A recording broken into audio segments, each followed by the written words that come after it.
In the early part of the 19th century, the most important part of Thanksgiving was the same thing it is today, the turkey. The turkeys generally weren't as big as they are now, although there are records of some being 25 or 30 pounds. Those were few and far between. And even the drovers who raised turkeys and drove them into the city markets didn't have the size turkeys that we have now. Okay, it's all trussed. Now the next thing we're going to do is put it on the spit, because we're going to put it in a reflector oven. Some of you may know this oven as a tin kitchen. It's made of tin, a little bit different than the kind of oven you're used to using in the 20th century, but common enough in the 19th century. I'll put the skewers through a leg, and it goes through holes in the spit and back again through the turkey so that it holds the turkey in place. One of the things that I think is kind of nice, when you cook this way, you notice designs and shapes and things that you don't notice in the 20th century. One of the things I notice when I take the turkey out of the oven is that she'll have little crisscross marks right across the skin where she's been roasted. There, I think it's pretty secure. I don't think the legs are going to escape, and I think the wings are going to be on there tightly.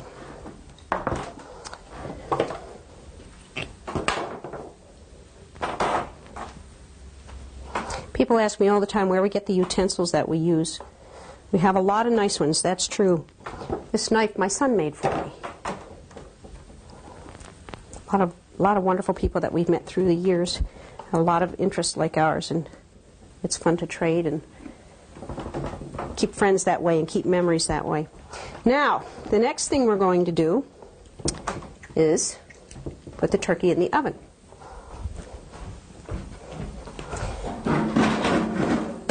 This is called a reflector oven. Some people call it a tin kitchen. And this is how we're going to roast our turkey. The object is, we'll turn this around and place it in front of the fire, and the turkey will roast from the front, get a nice brown in the back as well, because as you can see, the heat will be reflected, and we'll get a nice even heat. So it's on there. Make sure it's secure. And put it in front of the oven. That's how we can check it a little bit later. See just exactly what's going to happen. It'll turn. We'll rotate it every once in a while, every few minutes, to make sure it's getting nice and browned. So, on to the Marlboro pie.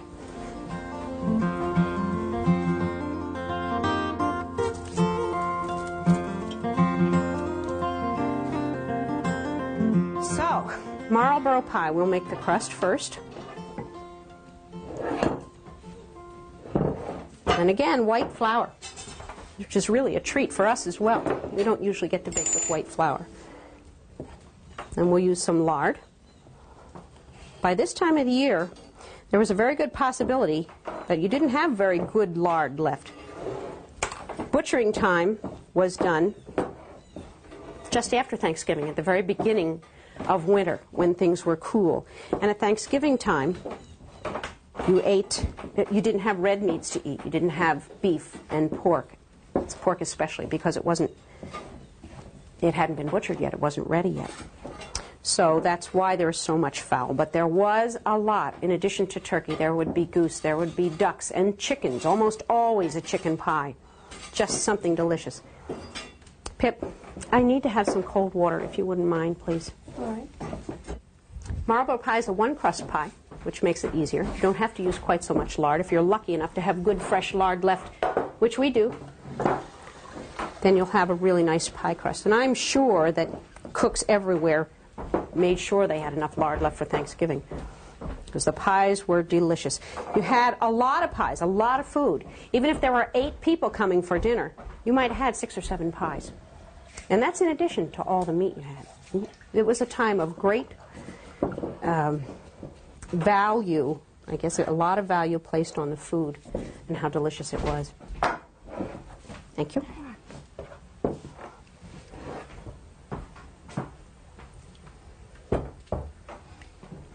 Everybody, it seemed, had an old family recipe for Marlborough pie. And, of course, their great-grandmother's was the best. But there had to be Marlborough pie. Had to be. It's apples and lemons, basically, and it's just delicious. So I thought we'd make one for this dinner, too. We didn't have, in the 1830s, there was no such thing as a rolling pin with ball bearings to make it roll easier. You used a piece of wood, maybe. Turned on a lathe, just something simple. The biggest difference in everyday cooking in the 1830s was baking, especially, was the flour. Because, as I said before, you used dark flour. But today it's white flour, nothing but the best for Thanksgiving. These pies would have been baked far in advance of Thanksgiving, far in advance. There was so much work to do to prepare. And we don't think about it in the 20th century when we go to the store and we buy cinnamon and we buy cloves. We don't think about it. We don't think about buying sugar. It's just what we do to make our pies, to make things, to make a good meal. But in the 19th century, all of those things, the spices, the sugar, had to all be ground. The nuts had to be opened. They had to be cracked and chopped. The raisins had to have the seeds taken out of them. Prunes as well. Currants. These were very popular things at Thanksgiving time to eat. And all of those things had to be handled, especially, can you imagine taking seeds out of a raisin? That all had to be done. And those were jobs, generally speaking, for the children, starting a couple of weeks ahead, maybe, of Thanksgiving. The children, I'm sure, hated it as much as my children would hate it today if they had to do it. We cheat a little bit, and we don't do that. In fact, I don't even know if you can buy raisins that have seeds in them today. Not locally, at a local store, I don't suppose.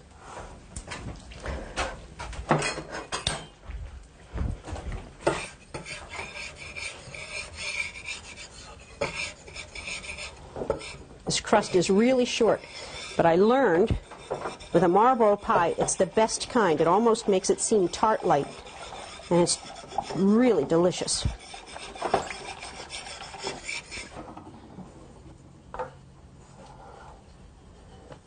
The crust for this Marlborough pie, I'm not exactly sure what they did in the early 19th century, but from my experience, I found that a short crust works the best. That is, put a little more lard in than you think you need to.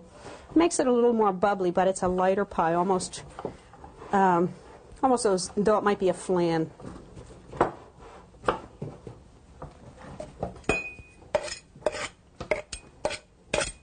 I save these scraps always religiously because my son likes to have snails made.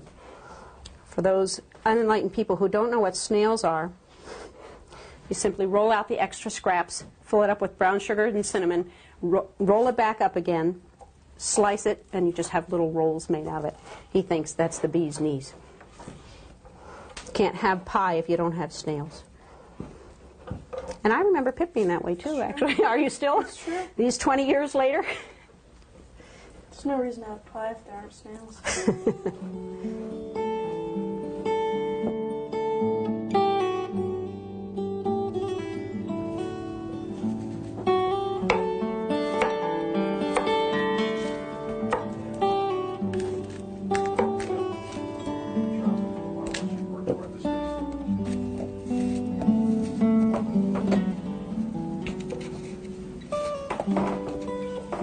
Pip's cutting up the celery for cream celery, which is a very nice treat for a Thanksgiving meal. We don't eat near the amount of cooked food, cooked vegetables that were eaten in the 19th century. In fact, they cooked celery and ate it as a vegetable often. Another one is cucumbers, often. We don't do that anymore. And radishes, creamed radishes, are excellent. The apples are ready. Again, handy apron. So what we're going to add, and this is just one version of Marlborough pie. As I say, everybody had their own family secret. We have the juice and the rind, 1 lemon, in with the apples. Lemons, too, were not easy to come by in the early part of the 19th century. In fact, the beautiful lemons that we get at the store today, and you can tell from looking at this is just a beautiful sized lemon. You never would have seen anything like this in the 19th century, the early 19th century. Oranges, too, were shipped from Spain. They were probably not very pretty color, very discolored, and probably were coated in wax by the time you got them. You had to take the wax off before you could even use them. But that's how they were shipped. And we need a cup of flour.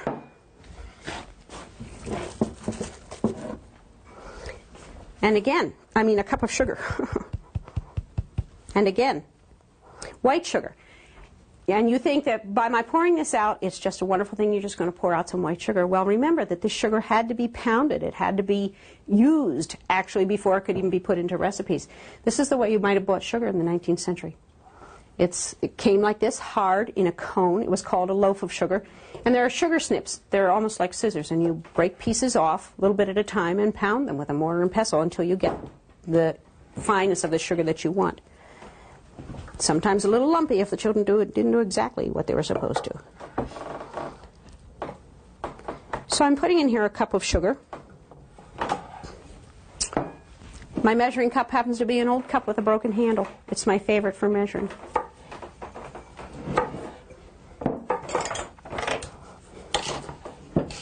There are those who say that there were standardized measurements in the 19th century, in the early 19th century, and there may well have been. But for the average housewife, you used a cup that you had, whatever was your favorite. You used a spoon that you had, and that was what you measured with. No such thing as a standardized anything. Now we need 3 eggs. Some of those delicious eggs that my hens gave me.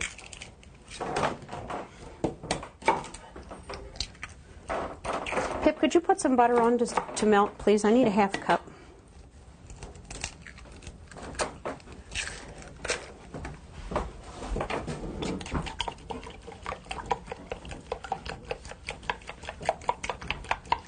One of the really nice advantages of cooking with your daughter and having cooked with her for such a long time is if I say, I need a half cup of melted butter, she knows what a half cup of melted butter is, and we don't measure 20th century measuring. So it's just kind of nice. Besides the company. This looks like an unlikely pie, doesn't it? From here, it just looks like it shouldn't even be a pie, but it turns out to be a delicious pie.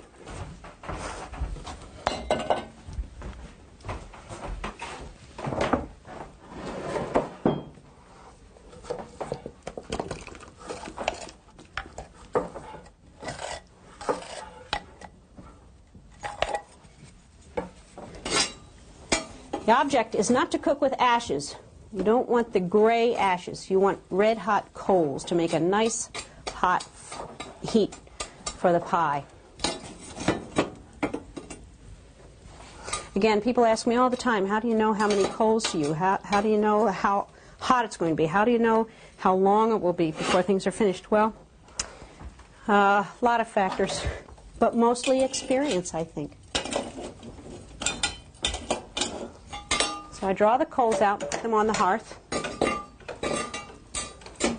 I use a trivet when I bake to keep the heat nice and even on the bottom of my oven, and this is my oven. And the pie is ready to go in the oven. And what I'll do is just put a lid on top, draw out more coals from the fire, nice hot ones. This will give us a nice even heat. Some on the top and some on the bottom. Nice even heat to be able to cook the pie real well.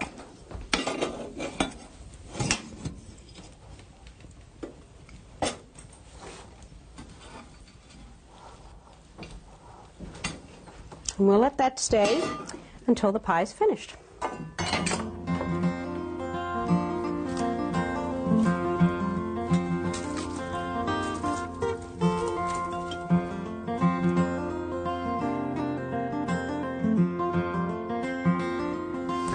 What we're going to concentrate on a little bit now are vegetables that might have been served at a delicious Thanksgiving dinner in the 1830s. what we're making here is called turnip sauce. It's simply mashed potatoes, mashed turnips, mashed together. And it sounds funny to call it sauce, but almost everything that accompanied a meat at that time was called a sauce. And generally speaking, it was vegetable, could be fruit, but generally you think of applesauce as well.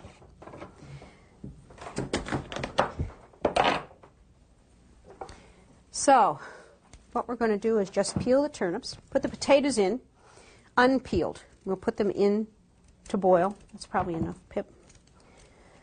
Put the potatoes in to boil, cut the turnips in chunks, put them in to boil, and then we'll mash them together and have turnip sauce. We never would have dreamed 20 years ago that we'd been doing this. It's something I think history was always in my mind. When I was in high school, I hated it because you have to think names and dates, and it was absolute misery. But slowly but surely, I came to love life in the 1830s. Not the names and the dates so much, but just what happened.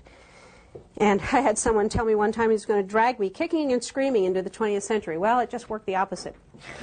Because we are fully entrenched. We're a far cry from Yeah, fully entrenched. We started doing this when Pip was seven. We lived out in Indiana at the time. And there was a living history museum not too far from where we lived. And I went down there one day to see what it was all about, and they were asking for people to come and work. And I thought, well, I would really love that. My children were big enough now to be in school, and it would give me a chance to do something for myself. Turned out to be a lifetime of wonder for all of us, because not only did I start to work there and learn so much of what I really yearned for in my life, but my children became involved as well. And Pip's been cooking with me since she was 7. Of course, she didn't start at the fire when she was 7. That came later. But we make a pretty good team, she and I, doing this.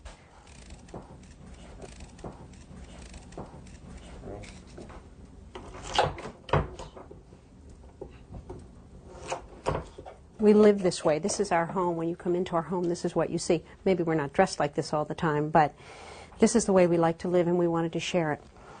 And it seemed the best way we could do that was through cooking. We do history programs. We've done them for a long time.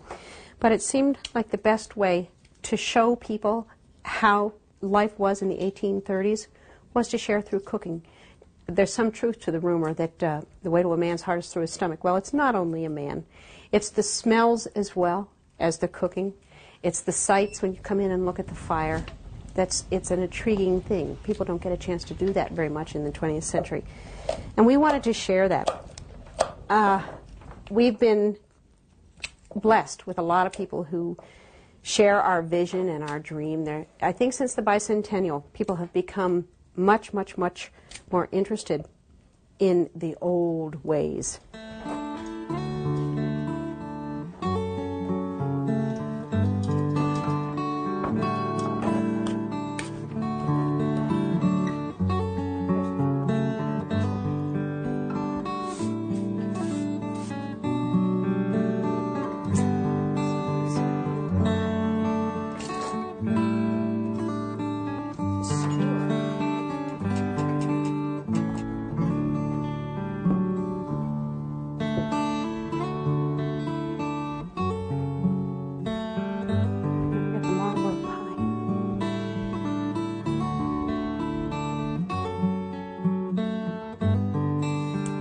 We are dressed for a typical celebration Thanksgiving dinner in the 1830s. We've changed clothes now, and we're dressed for a celebration, for a party.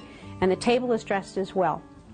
All the fruits of our labors that we've worked over for so long are now fit to feed our family, not only physically, but a Thanksgiving celebration to feed our families spiritually as well.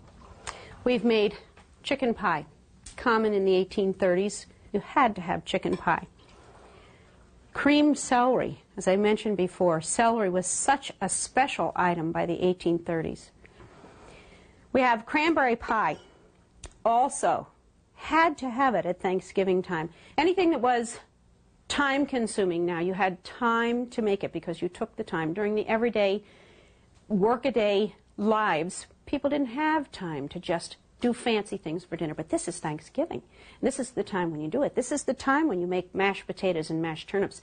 This isn't the time when you just serve them boiled. You take the time to mash them with butter and real cream. The turkey that we made in the oven has it looks like it tastes good. It has a feeling all its own. Turkey was the important part of Thanksgiving. And again, you can't live without turkey, or you're not considered a real Yankee. Not for Thanksgiving. Likewise with Marlboro pie. The pie doesn't look like anything very special, but it's absolutely delicious. And bread pudding, both loaded with raisins. This time of year you had raisins. This time of year you could take the time to do the work that was involved with raisins, taking all the seeds out to make your pie, to make your bread pudding. You had to have raisins at Thanksgiving. There's our goose. We have our butter molded, our brandied peaches. We're pretty much set for a delicious Thanksgiving meal. It's a lot of work to prepare a Thanksgiving meal.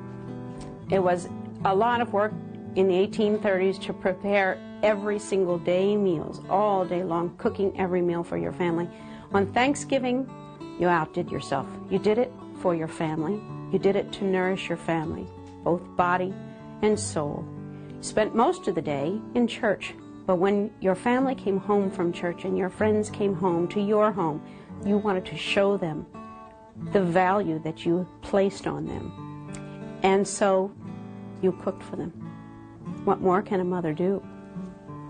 From the 1830s to the 1990s, from our home to yours, happy Thanksgiving.